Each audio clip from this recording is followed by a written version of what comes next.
রেলগাড়ির কামরায় হঠাৎ দেখা, ভাবিনি সম্ভব হবে কোনোদিন। আগে ওকে বারবার দেখেছি লাল রঙের শাড়িতে ডালিম ফুলের মতো রাঙা, আজ পরেছে কালো রেশমের কাপড়, আঁচল তুলেছে মাথায়, দুলন চাপার মতো চিকন গৌর মুখখানি ঘিরে। মনে হলো কালো রঙের একটা গভীর দূরত্ব ঘনিয়ে নিয়েছে নিজের চারিদিকে, যে দূরত্ব সর্ষে ক্ষেতের শেষ সীমানায় শালবনের নীলাঞ্জনে। থমকে গেল আমার সমস্ত মনটা। চেনা লোককে দেখলেন অচেনার গাম্ভীর্যে। হঠাৎ খবরের কাগজ ফেলে দিয়ে আমাকে করলেন নমস্কার, সমাজবিধির পথ গেল খুলে, আলাপ করলাম শুরু। কেমন আছো, কেমন চলছে সংসার ইত্যাদি।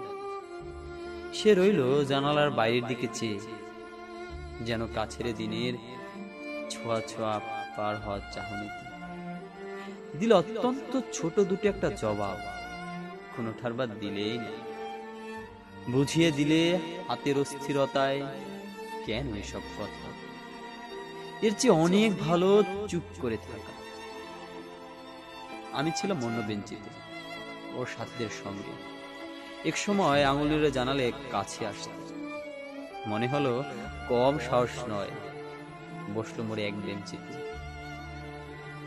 গাড়ির আওয়াজের আড়ালে বললে মৃদুস্বরে, কিছু মনে করো, সময় কথা সময় নষ্ট করবার।